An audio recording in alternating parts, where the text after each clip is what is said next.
What's up, guys? So I have a rematch here between Royler Gracie and Eddie Bravo. Classic rematch, and a really great fight. Eddie pretty much dominated this whole fight, and it was quite interesting to see. A couple of things that I think Royler could have done differently in order to have better results, and I think that most of the reason for that is just because his grappling has not evolved very much since the early stages, and I think that Eddie really just exploited the weaknesses in the game plan of early jiu-jitsu.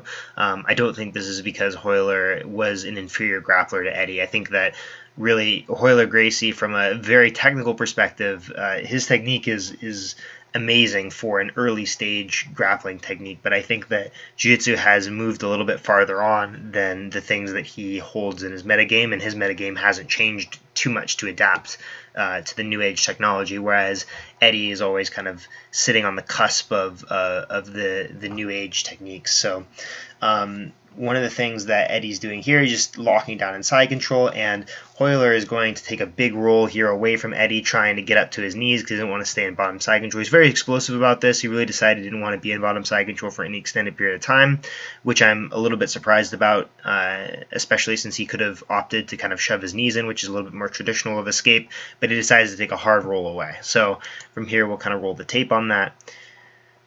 He's going to take a big hard roll away, and Eddie is going to come in with a very interesting gripping sequence here. Now, Eddie has, of course, this hand here is just kind of gripping around the leg. We have this hand here gripping underneath the armpit as a reverse underhook.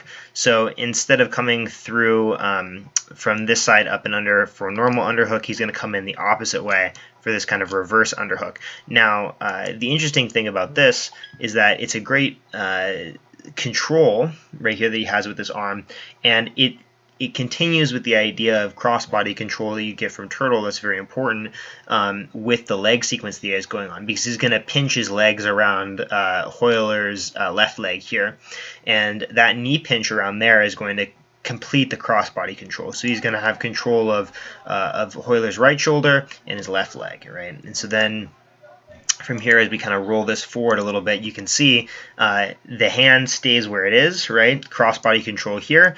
Royler is trying to sit through, right? He's going to try to sit through towards half guard, right? But this hook's going to prevent him because his head cannot pop through onto the other side of Eddie Bravo's shoulder over here, right? And we also have the leg locked down here that's kind of coming into play.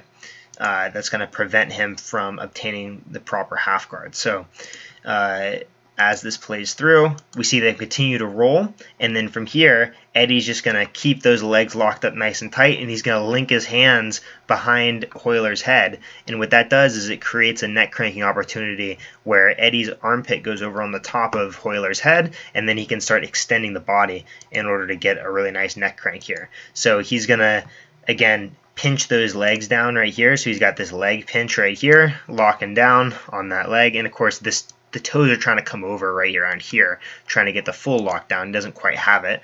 And then he's going to keep that hands locked behind Royler's head, and he's going to really start pushing. So as you can see here, hands are locked up behind Royler's head right here. And Royler is trying to scoot his head down this way and at the same time use this leg to pry out his other leg. So we got a couple of different directions of motion here. We have the left leg of Royler trying to come down, pushing up with the right leg in order to try to extend that leg. He's also gripping the pants right here in order to push away.